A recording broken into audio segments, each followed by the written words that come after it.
ప్రభువైన యేసుక్రీస్తు నామములో అందరికీ హృదయపూర్వక వందనాలు తెలియజేస్తూ ఉన్నాం.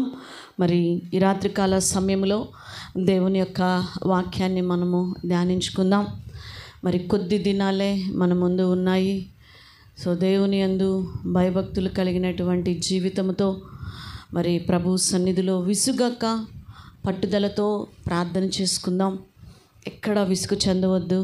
తప్పకుండా మన దేవుడు మన ప్రార్థన ఆలకించే దేవుడు, మనకి కార్యాలు జరిగించేటువంటి దేవుడు. కాబట్టి ప్రభు సన్నిధిలో ప్రార్థన చేసుకుంటూ ఉందాం. దేవుడు తప్పకుండా కార్యాలు చేస్తాడు. రండి దేవుని యొక్క వాక్యాన్ని రాత్రికాల సమయంలో ధ్యానించుకుందాం. పరమగీతాల గ్రంథము 5వ అధ్యాయము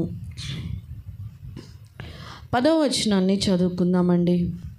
పరమగీతాల గ్రంథము 5వ అధ్యాయము 10వ వచనాన్ని చదువుకుందాం. నా ప్రియుడు ధవళవర్ణుడు, రత్నవర్ణుడు, 10,000 మంది పురుషులలో అతన్ని గుర్తింపవచ్చును. ప్రియురాలు ప్రియుడిని వర్ణించటాన్ని ఇక్కడి నుంచి కొన్ని వచనాల్లో మనం చూస్తూ ఉంటాం. కొన్ని వచనాల్లో మనము ధ్యానిస్తూ ఉంటాం. 4వ అధ్యాయములో ప్రియుడు తన ప్రియురాలి యొక్క ప్రతి ఒక్క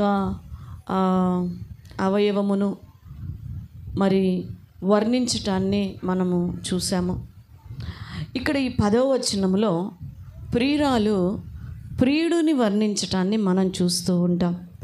అనగా దేవునిలో ఉన్న ప్రతి పరిశుద్ధ లక్షణాన్ని, పరిశుద్ధతని, ఆమె ఒక్కొక్క తీరులో ఉన్నటువంటి ఆ పరిశుద్ధత, ఒక్కొక్క అవయవము ద్వారా ఏ విధముగా మనల్ని నడిపిస్తూ ఉన్నాడో, దేనితో పోలుస్తూ ఎలాగ మనల్ని బలపరుస్తూ ఉన్నాడు అనేది ఇందులో మనం చూస్తూ ఉన్నాం.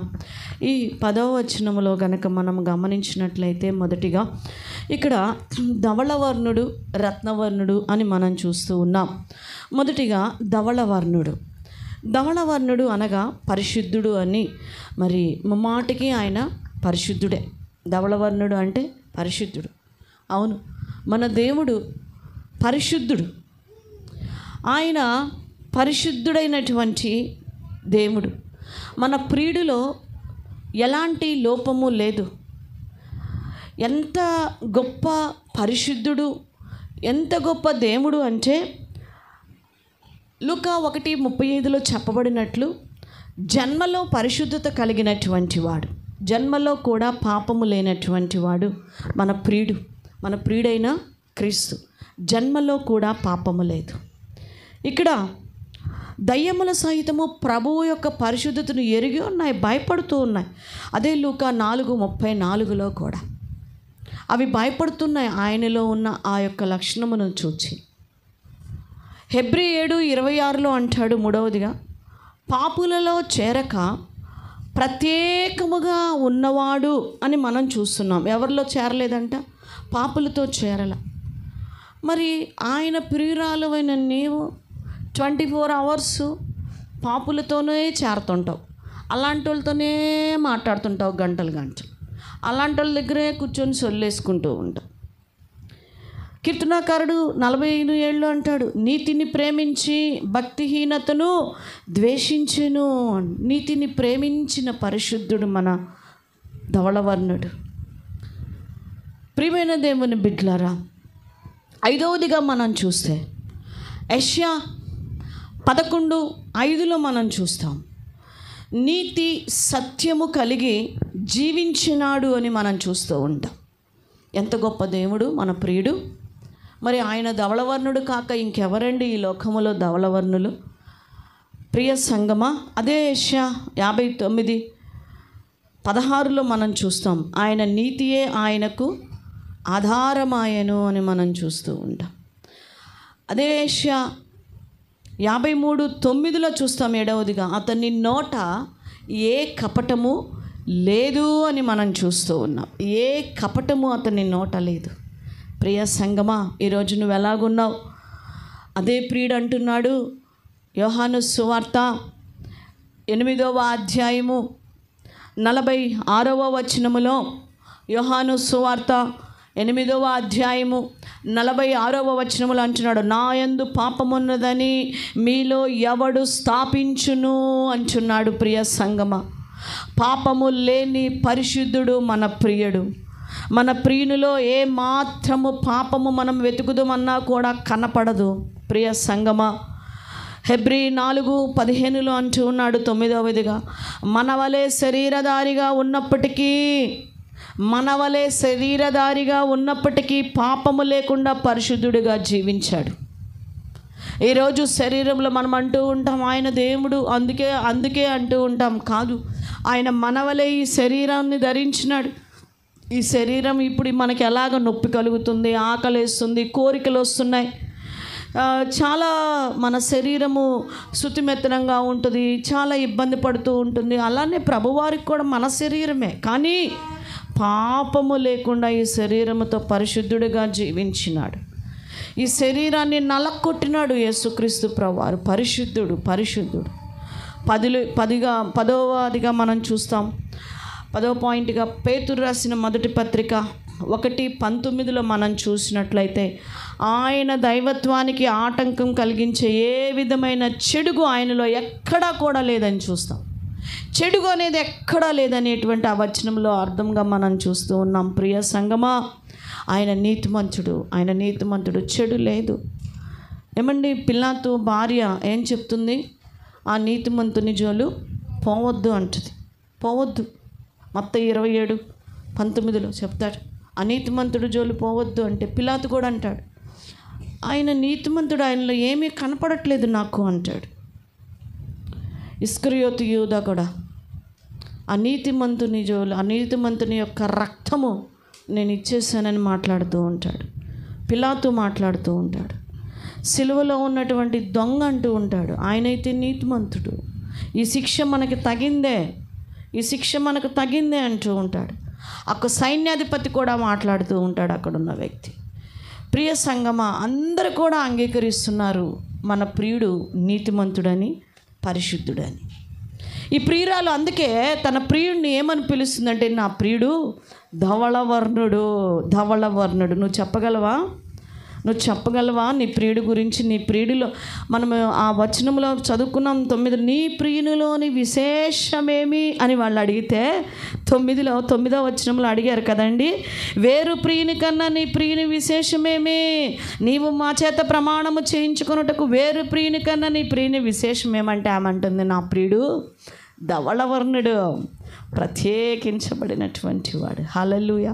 పాపము లేని పరిశుద్ధుడు నా ప్రియుడు, ధవళవర్ణుడు.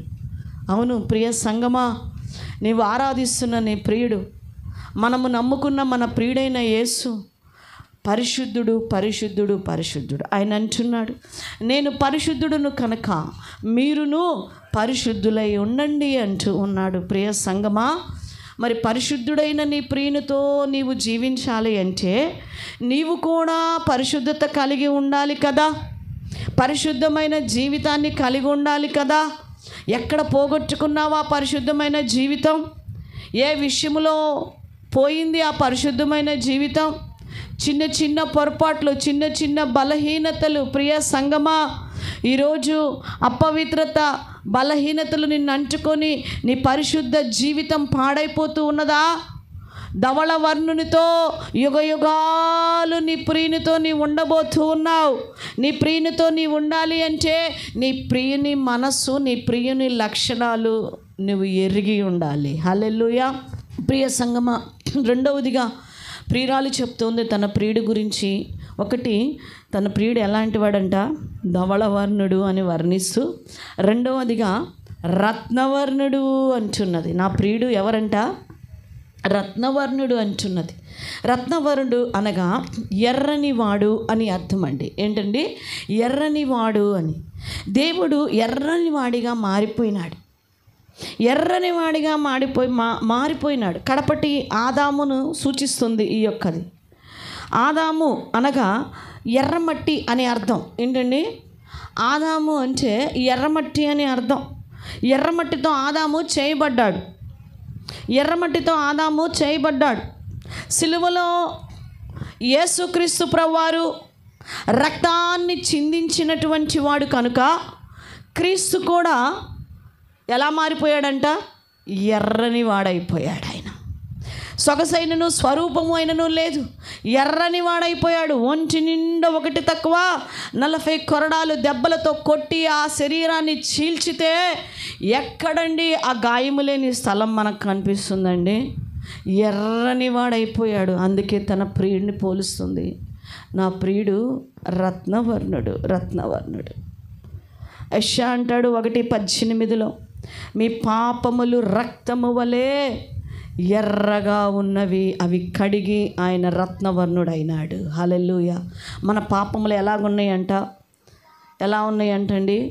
రక్తము వలె ఎర్రగా ఉన్నాయంట మన పాపాలు. అవును సంగమా, ప్రియురాలనబడుతున్నా, నీ పాపములను ఆయన కడగటానికి, నీ పాపములను ఆయన కడగటానికి ఆయన ఎర్రగా మారిపోయినాడు. సంఖ్యాకాండంలో బలి అవుతుంది ఒక పశువు. ఏంటిదో తెలుసా? అది ఎర్రని పెయ్య. సంఖ్యాకాండం 19వ అధ్యాయము 2వ వచనంలో చూస్తాం. ఎర్రని పెయ్య ప్రజల పాప క్షమాపణ కొరకు బలి అర్పించాలి అంటాడు మోషే గారు. చూడండి ఆ మాట, సంఖ్యాకాండం 19వ అధ్యాయము 2వ వచనంలో మనం చదువుదాం. ఏదనగా ఇశ్రాయేలుల కళంకము లేనిదియు మచ్చలేనిదియు ఎప్పుడును ఎర్రని పెయ్యను రావాలనని చెప్పాను. ఎర్రని పెయ్య అనగా ఈరోజు ఆ ఎర్రని పెయ్యగా యేసుక్రీస్తు ప్రభువారు రత్నవర్ణుడుగా సంఘము కొరకు ఎర్రగా రత్నవర్ణుడుగా మారిపోయినాడు. హల్లెలూయా. ప్రియ సంగమా, ఈరోజు ప్రియురాలు చెప్తూ ఉన్నది, రత్నవర్ణుడు, నా ప్రియుడు నా కొరకు రత్నవర్ణుడైనాడు. నా పాపము కొరకు, నా దోషము కొరకు అతను ఎర్రని వాడైనాడు అని. ప్రియ సంగమా, అక్కడ చదువుతున్నాం ఆ 10వ వచనములో 10,000 మంది పురుషులలో అతనిని గుర్తించవచ్చును. 10,000 మంది పురుషులలో, 10,000 మంది అనగా అందరిలో శ్రేష్ఠుడు అని అర్థమండి. 10,000 మంది అంటే ఏంటండి? అందరిలో శ్రేష్ఠుడు అని అర్థం. దైవ గ్రంథంలో అనేక సార్లు ఈ 10,000 అనే ఒక పదం మనకి కొన్ని చోట్ల కనిపిస్తూ ఉంటుంది పరిశుద్ధ గ్రంథంలో. 10,000 మందిలో కూడా ఆయన్ని పోల్చుకోవచ్చు అంటండి, తన ప్రియుడిని గుర్తుపట్టవచ్చంట. ఎస్, 1,000,000 దేవతలున్న మన ప్రియుని విశేషత వేరు. దేవతలు దేవుళ్ళు అనబడినటువంటి వంటి వారు కాదు మనం ఆరాధిస్తున్న మన ప్రియుడు. 10,000 మందిలో 10,000 మంది పురుషులలో అతన్ని గుర్తించవచ్చు, అతికాంక్షణీయుడు. ప్రియ సంగమ, ఈ 10,000 అనగా సమూయేలు మొదటి గ్రంథము 18:7 మనం చూస్తాం. సమూయేలు మొదటి గ్రంథం 18వ అధ్యాయము 7వ వచనంలో చూస్తాం. దావీదుకి ఇక్కడ స్తుతులు చెల్లిస్తారు ప్రజలందరూ కూడా. ఏమని? దావీదుకు 10,000 అని ప్రతిగానాలు చేస్తారండి. సౌలుకి 1,000 కొలదియు, దావీదుకి 10,000 కొలది. అర్థం, ఏ దేశములో కూడా ఇటువంటి శ్రేష్ఠుడు లేడు అని అర్థం. హల్లెలూయా. 10,000 అంటే ఏంటంటే ఏ దేశంలో కూడా ఇలాంటి శ్రేష్ఠుడు లేడు అని అర్థం. సాతాను శక్తిని కూల్చి ప్రభువారు కూడా శ్రేష్ఠుడైనాడు. హల్లెలూయా. మరి ఇంకొక చోట చూస్తాం, కీర్తనల గ్రంథం 3వ అధ్యాయం 6వ వచనములో 10,000 సైన్యము వచ్చినా దావీదు ఏమవ్వలేదంట, భయపడలేదు అని మనం చూస్తూ ఉంటాం. 10,000కు మించిన మరణ బలం అనగా అపవాదిని సిలువ మరణము ద్వారా జయించినటువంటి మరి శ్రేష్ఠుడు మన యేసుక్రీస్తు ప్రభువారని ఈ యొక్క వచనము ద్వారా తెలియజేస్తూ ఉన్నది. ప్రియ సంగమ, 10,000 సైన్యము వచ్చినా దావీదు భయపడలేదంట. 10,000కు మించిన మరణ బలం అనగా అపవాదిని సిలువ మరణము ద్వారా జయించినటువంటి వాడు ఎవరు? మన యేసుక్రీస్తు ప్రియుడు. 10,000 పురుషులలో అతడు శ్రేష్ఠుడు. 10,000 మందిలో కూడా అతడు శ్రేష్ఠుడు. వాళ్ళతో నా ప్రియునికి పోలికేంటి? వాళ్ళతో పోలుస్తావేంటి? కొంతమంది పిల్లల్ని, ఏందమ్మా మీ పిల్లలు అలా ఏంది మీరు మా పిల్లల్ని వాళ్ళతో పోలుస్తారు అంటారు. తల్లిదండ్రులు పిల్లల్ని, మనవరాళ్ళని ఎంత బాగా చూసుకున్నా ఏదన్నా కొంచెం ఒక లోపం కలిగిన వాళ్ళతో ఏదన్నా పోల్చారంటే మా పిల్లల్ని వాళ్ళతో పోల్చవాక అంటారు. ఇష్టపడరు. ప్రియ సంగమా, నీ ప్రియుని విశేషము ఏమి అనగా 10,000 పురుషులలో కూడా అతన్ని గుర్తించగలిగినటువంటి శ్రేష్ఠుడు. ప్రియ సంగమా, కీర్తనకారుడు అంటాడు, మరొకటి చూస్తే 7వ అధ్యాయము 10వ వచనములో, నా కేడెము మోయువాడు అంటూ ఉంటాడండి. ఆయన పరిచారము చేయుటకు వచ్చాడు. కేడెము మోయేవాడు అనగా పరిచారము చేయుటకు వచ్చాడు, చేయించుకొనుటకు కాదు, చేయుటకు వచ్చాడు. అందుకే ఆయన శ్రేష్ఠుడయ్యాడు. నీ ప్రియుడు శ్రేష్ఠుడయ్యాడు. నువ్వేమో ఎప్పుడు చేయించుకుంటా ఉంటావు, అవకాశం దొరికితే ఎప్పుడు చేయించుకుందావా అనుకుంటావు. చేసేవారిగా ఉండాలి, దేవునికి ప్రియునికి చేసేవారిగా, సంఘమునకు చేసేవారిగా ఉండాలి, సంఘానికి ఇచ్చేవారముగా మనం ఉండాలి. ప్రియ సంఘమా, 4వదిగా మనం చూస్తే అదే కీర్తనల గ్రంథం 91వ అధ్యాయం 7వ వచనములో 10,000 మంది కంటే స్థిరముగా నిలిచేవాడండి. చూడు, ఒక మాట చదువుదాము. కీర్తనలు 91:7 చదువుదాం. నీ ప్రక్కన 1000 మంది పడినను, నీ ప్రక్కన 10,000 మంది కూలినను రాదంతే. స్థిరముగా నిలబెట్టేవాడు. పడిన వారిని లేపేవాడు ఎవరండి? నీ ప్రియుడు. నీ ప్రియుడు లేపేటువంటి వాడు ఒక్క శ్రేష్ఠుడు క్రీస్తే. 5వదిగా చూస్తాం, ద్వితీయోపదేశకాండం 33వ అధ్యాయము 2వ వచనములో, 33వ అధ్యాయము 2వ వచనంలో ఒక మాట మనం చదువుకుందాం. చూడండి, వచ్చెను, ఉదయించెను,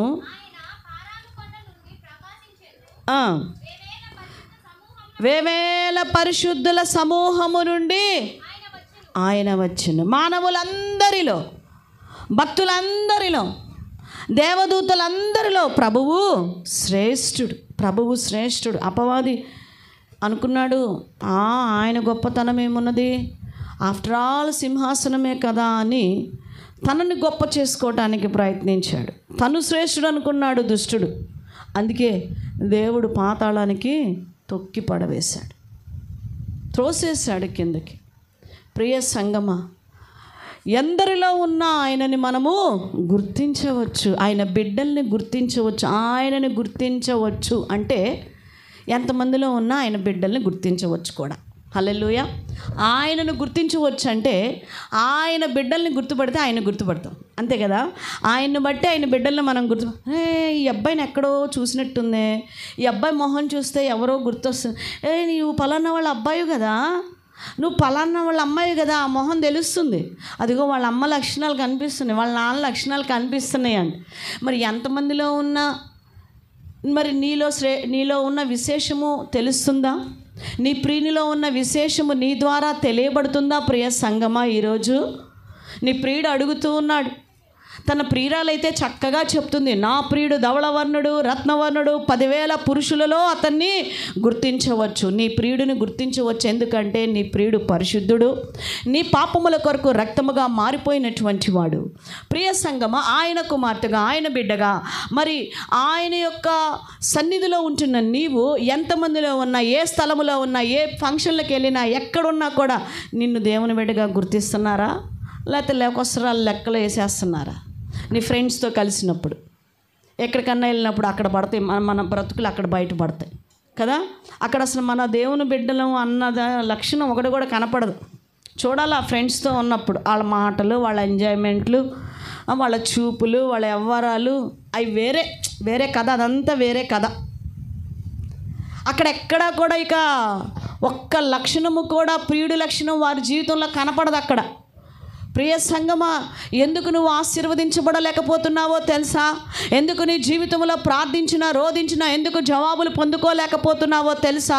నీ ప్రియునిలో ఉన్న విశేషమును, ధవళవర్ణుడు, రత్నవర్ణుడు అనబడుచున్నటువంటి అతను నీ పాపముల కడుటకు పరిశుద్ధుడైన క్రీస్తు రక్తముగా మారిపోయి ఎక్కడ ఉన్న ఆ పరిశుద్ధతతో ఉన్నటువంటి దేవుణ్ణి కొనియాడుచు ఉన్నా, ఆయన గొప్పతనము కనబడుచు ఉన్నది. కానీ ఆయన బిడ్డగా, ఆయన సంఘముగా నీలో అది కనపడట్లేదు. అందుకే మన జీవితాల్లో కార్యాలు జరగట్లేదు. ఎక్కడ స్థలములోకి వెళితే ఆ స్థలమునకు అనుగుణంగా మారిపోతున్నాం. ఊసరవిల్లిని మనం చూస్తాం. ఊసరవిల్లి యొక్క లక్షణం ఏంటి అంటే, ఎక్కడ అవసరాన్ని బట్టి తన రంగుని ఏం చేస్తుందంటే మార్చేసిద్ది.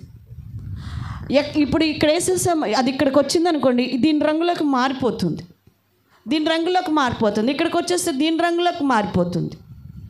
అవసరాన్ని బట్టి దాని కలర్స్ని ఏం చేసిద్దంట, మార్చేసిద్ది. నీవు కూడా నీ ప్రియుని యొక్క విశేషమును, నీ ప్రియునిలో ఉన్న పరిశుద్ధతను అవసరాన్ని బట్టి వాడుతున్నావు, అవసరమును బట్టి కప్పేస్తున్నావు, కప్పిపెట్టేస్తున్నావు, చూపించలేకపోతున్నావు. నీలో నుంచి నీ పరిశుద్ధుడిని, నీ ధవళవర్ణుడిని, నీ రక్తవర్ణుడైనటువంటి నీ ప్రియుడిని చూపించట్లేదు. నువ్వు కనపడట్లా. నీలో నిన్ను చూచినప్పుడు వాళ్ళు అనుకోవాలా, ఇతను ఈమెలో ఉన్న విశేషం ఏంటి, ఈమెలో ఆమె ప్రియుడు కనిపిస్తున్నాడు, ఈమెలో ఆమె ప్రియుడు కనిపిస్తూ ఉన్నాడు. ప్రియ సంగమా, ఈరోజు ఎలాగున్నావు చూడండి. కొత్తగా పెళ్ళైపోయినటువంటి భార్యాభర్తల్ని మనము గమనిస్తే, కొత్తగా పెళ్ళైనటువంటి భార్యాభర్తల్ని మనం గమనిస్తే వాళ్ళ మాటల్లో ఏమొస్తూ ఉంటాయి అంటే, ఆమెకి ఇష్టమైనటువంటివి, ఆమె లక్షణాలు ఆమెకి ఇష్టమైనటువంటివి ఈయనలో కనపడతా ఉంటుంటాయి. ఈయనకి ఇష్టమైన ఈయనలో ఉన్నటువంటి చేయటానికి ఆమెలో కనిపిస్తూ ఉంటుంది. ఇది మా ఆయనకి ఇష్టం, ఆమె ఈ రంగు మా ఆయనకి ఇష్టం లేదు, ఇది మా ఆయనకి అది కొనండి, ఇది కొనండి అని చెప్తూ ఉంటుంది. అంటే అతని యొక్క ఇష్టాలను 10 మందిలో ఉన్నా కూడా చెప్తూ ఉంటుంది. ఎందుకంటే అతని ఇష్టములను, అతనిలో ఉన్న లక్షణములను ఆమె గుర్తెరిగింది. సంఘము ఈరోజు పరిశుద్ధుడైన క్రీస్తులో ఉన్నటువంటి లక్షణములను గుర్తెరిగి, ఆ లక్షణములను నా ప్రియుడు విశేషము ఇది అని, ఆ లక్షణము నీలో నీ దేవుని ప్రియురాలిగా నువ్వు చూపించలేకపోతున్నావని ఈరోజు ప్రభువారు మనల్ని ప్రశ్నిస్తూ ఉన్నాడు. ప్రియ సంఘమా, ఒక్కసారి మనల్ని మనము పరిశీలన చేసుకోవలసినటువంటి వారంగా ఉన్నాం. ఇంకా 11 నుంచి 16 వచనాల వరకు చూస్తే ఎంతగా తన ప్రియుడిని వర్ణిస్తుందో తర్వాత మనము ధ్యానించుకుందాం. ఈరోజు దేవుడు నిన్ను ప్రశ్నిస్తూ ఉన్నాడు. నీ ప్రియునిలో విశేషము 10,000 మందిలో కూడా విశేషుడుగా, పురుషులలో ఒక గొప్ప వ్యక్తిగా, మరి అందరిలో కూడా పోల్చదగిన వాడిగా కనిపిస్తున్నాడు. నువ్వు అందరిలో కలిసిపోయావా? అందరిలో ఒకరిగా దేవుని బిడ్డగా నీవున్నావో పరిశీలన చేసుకో. కళ్ళు మూసుకొనండి, ప్రార్థన చేసుకుందాం. ప్రభు సన్నిధిలో ప్రార్థన చేసుకుందాం. మహాపరిశుద్ధుడా, ప్రేమ కలిగిన మా ప్రియ పరలోకపు తండ్రి, మీ ఘనమైనటువంటి నామమునకు వందనములు, స్తుతులు, స్తోత్రాలు. నా ప్రియుడు ధవళవర్ణుడు, రత్నవర్ణుడు. అవును, మీరు పరిశుద్ధుడు నాయన, మీరు శ్రేష్ఠులు ప్రభా, అందరికంటే శ్రేష్ఠులు. మా పాపముల కొరకు, మమ్మల్ని కడుగుట కొరకు రక్తముగా, రత్నవర్ణుడిగా మారిపోయినారు నా ప్రభా. 10,000 మంది పురుషులలో కూడా మిమ్మల్ని గుర్తించవచ్చు. ఎందుకంటే మీలో పరిశుద్ధత నాయన, మా కొరకు బలియాగమైన విధానము నాయన, మమ్మల్ని నిలవపెడుతున్న విధానము నా ప్రభా మీలో కనిపిస్తూ ఉన్నది నాయన. అయ్యా, మమ్మల్ని నిలవపెట్టినందుకు మీరు శ్రేష్ఠులుగా కనపడుతూ ఉన్నారు నా తండ్రి. సాతాను శక్తిని కూల్చినటువంటి శ్రేష్ఠులు ప్రభువా, మీరు శిలువ మరణముల ద్వారా జయించినటువంటి దేవుడివి ప్రభువా, శ్రేష్ఠుడివి ప్రభువా, మీరు మీకు స్తోత్రాలు చెల్లిస్తున్నాము నాయన. మా పక్కన 1,000 మంది పడినా, కుడి ప్రక్కన 10,000 మంది కూలినా కూడా మమ్మల్ని నిలవపెట్టే శ్రేష్ఠుడు ప్రభువా. తండ్రి, నీకు స్తోత్రములు చెల్లిస్తున్నాం. ఆ విశేషమును మేము నాయన రూపించుకొని ఎంతమందిలో ఉన్నా నిన్ను మేము చూపించేవారిగా బ్రతకాలని మీరు ఆశపడుతూ ఉన్నారు తండ్రి. అందుకోసమే మా కోసము రక్తవర్ణుడుగా మీరు మారిపోతే నాయన, దాన్ని విలువలేనిదిగా మేము చూస్తూ నాయన, ఎక్కడున్నా నిన్ను చూపించలేని వారిగా అనేక మంది ఈరోజు బ్రతుకుతూ ఉన్నారు. ఏ స్థలంలో ఉన్నా, ఎంతమంది మధ్య ఉన్నా నాయన, ఎలాంటి వారి మధ్యనున్నా, ఇదిగో ఇతను నా ప్రియుడు అని నిన్ను మేము చూపించేవారముగా, మా జీవితాల్లో, మా బ్రతుకుల్లో నిన్ను గణపరిచేవారిగా మేము ఉంటే ఆశీర్వదించబడ్డానికి నాయన, ఇదిగో నీ సాక్షులుగా ఉండడానికి మాకు సహాయం చేసి కృప చూపి నడిపించమని యేసు పరిశుద్ధ నామములో స్తుతిస్తూ ప్రార్థిస్తున్నాం తండ్రిని. ఆమేన్.